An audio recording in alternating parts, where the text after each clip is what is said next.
Sintren, sebuah kesenian tari tradisional masyarakat Jawa, khususnya di Cirebon.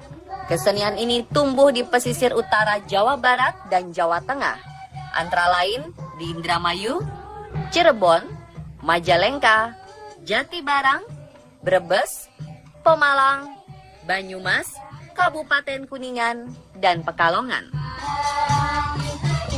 Dahulu sintren sendiri digunakan sebagai media hiburan di kala petang oleh kaum ibu dan putra-putrinya yang tengah menunggu suami atau ayah mereka pulang dari melaut. Lama-kelamaan, permainan sintren ini menjadi bagian tak terpisahkan dari kehidupan mereka. Hingga sintren berubah menjadi sebuah permainan sakral menunggu para nelayan pulang. Kata sintren dibangun oleh dua kata, yaitu si dan tren. Si atau ia, dan tren atau tri yang berarti putri. Jadi arti dari sintren adalah ia putri. Maksud sebenarnya, yang menari bukanlah si penari sintren, namun roh seorang putri. Sintren dikenal juga dengan nama lais, terutama bila sang penari berjenis kelamin laki-laki. Kesenian sintren dikenal sebagai tarian dengan aroma mistis atau magis. Asal mula munculnya kesenian ini tidak terlepas dari sebuah cerita yang melatar belakangi kesenian ini.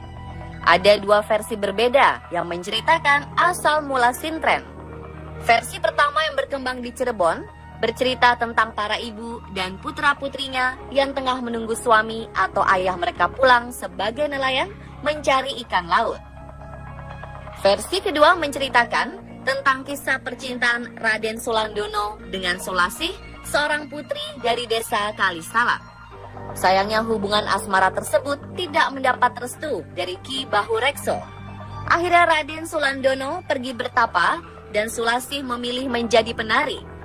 Meskipun demikian, pertemuan di antara keduanya masih terus berlangsung melalui alam gaib. Pertemuan tersebut diatur oleh sang ibunda Dewi Rantamsari yang memasukkan roh bidadari ke tubuh Sulasih. Pada saat itu pula, Raden Sulandono yang sedang bertapa dipanggil oleh roh ibunya untuk menemui Sulasih. Dan terjadilah pertemuan di antara Sulasih dan Raden Sulandono. Sejak saat itulah, setiap diadakan pertunjukan sintren, sang pawang akan memasukkan roh bidadari ke penari dengan catatan sang penari masih dalam keadaan suci atau perawan.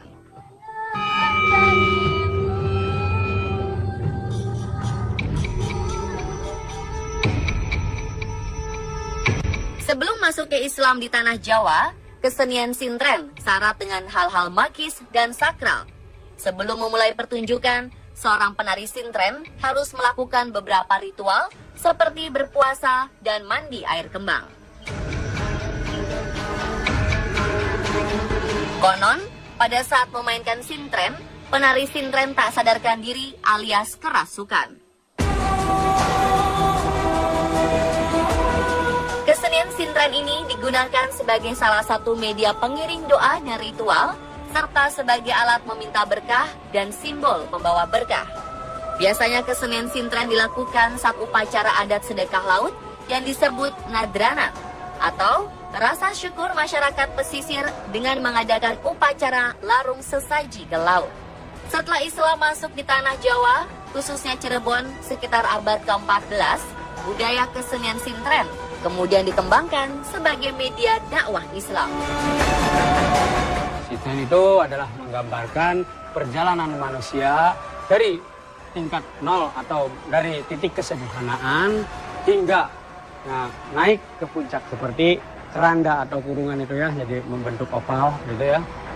Itu naik ke atas hingga masa kejayaan, mendambakan masa kejayaan sebagai seorang putri atau seorang raja. Selain sejarah perkembangannya, unsur-unsur di dalam sintren memiliki makna dan simbol tertentu. Pertama, penari sintren diperankan seorang gadis yang masih suci atau perawan. Dimaknai apa yang dilakukan harus dengan hati yang bersih.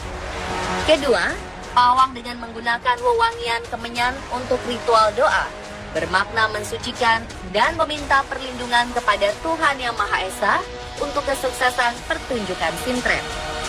Penari yang menaburkan bunga juga memiliki makna apa yang dilakukan harus suci, disimbolkan dengan wewangian dari bunga. Kemudian ada sinden yang menyanyikan tembang tentang perjalanan sintren. Sintren juga mempunyai keunikan tersendiri. Terlihat dari alat-alat musiknya yang sederhana dan seadanya. Sebut saja alat-alat dapur, seperti tibluk berbahan bambu, klasa atau tikar dari daun pandan, gerabah atau buyung tempat air, gentong, kecrek, dan kipas dari bambu atau ilir, yang ketika dimainkan dengan cara tertentu menimbulkan suara yang khas. Kesemuanya itu mengandung simbol kesederhanaan.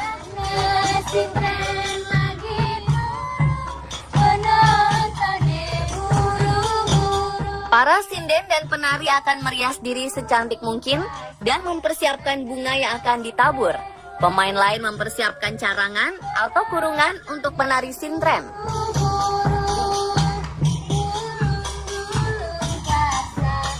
Penari sintren sendiri mempersiapkan diri dengan berpuasa dan membersihkan hati serta pikiran. Sebelum memulai pertunjukan akan dilakukan dupan terlebih dahulu, yaitu berdoa diiringi membakar kemenyan oleh pawang dengan tujuan memohon perlindungan kepada Tuhan agar selama pertunjukan terhindar dari mara bahaya.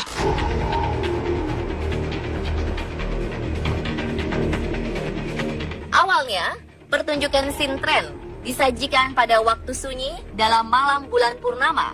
Menurut kepercayaan masyarakat, lebih utama lagi kalau dipentaskan pada malam Kliwon. Karena di dalam kesenian sintren terdapat ritual yang sangat berkaitan dengan kepercayaan adanya roh bidadari yang menjelma menjadi satu dengan penari sintren.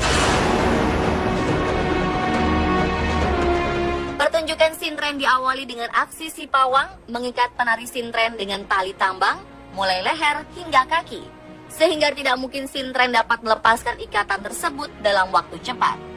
Kemudian sintren akan dimasukkan roh, biasanya adalah roh Dewi Lanjar. Jika benar sang Dewi Lanjar, maka penari akan terlihat lebih cantik dan membawakan tarian dengan cantik dan mempesona. Kemudian penari sintren dimasukkan ke dalam sebuah carangan atau kurungan setelah sebelumnya diberi bekal pakaian pengganti. Tabuhan buyung dan tembang sinden terus menggema. Pawang tak henti-hentinya membaca mantra dengan asap kemenyan mengepul. Penari lain akan menari sambil menaburkan bunga dengan mengelilingi kurungan. Penari sintren dapat berhias di dalam kurungan sempit dalam keadaan terikat dengan waktu yang singkat dan tak sadarkan diri. Pas awalnya aku sadar, pas udah di pingsan ini udah nggak sadar, udah nggak ngerasain apa-apa, kayak tidur aja gitu. Setelah ditandai dengan bergetarnya kurungan, pawang kembali membacakan mantra. Maka muncullah penari sintren yang sudah cantik jelita dari balik kurungan dan siap menari tanpa sadarkan diri.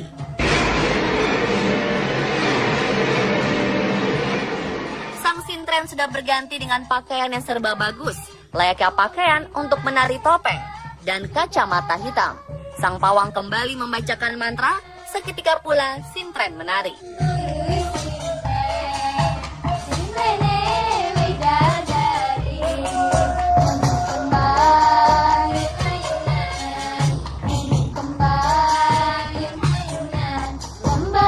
Ada pula istilah balangan, yaitu pada saat penari sintren sedang menari, maka dari arah penonton ada yang melempar sesuatu ke arah penari sintren, biasanya berupa uang logam.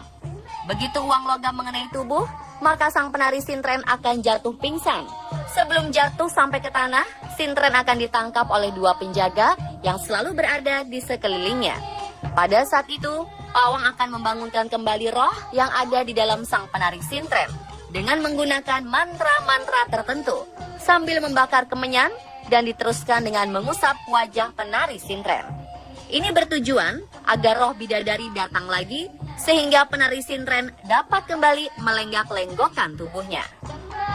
Jika tarian sudah selesai, sang penari kembali dimasukkan ke dalam kurungan dan tak lama keluarlah anak gadis yang baru sadar itu.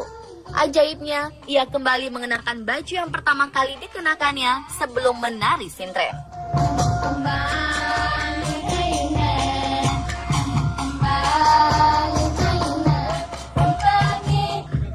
Terlepas dari hal magis yang menyelubunginya, masyarakat Cirebon terus melestarikan tarian sintren.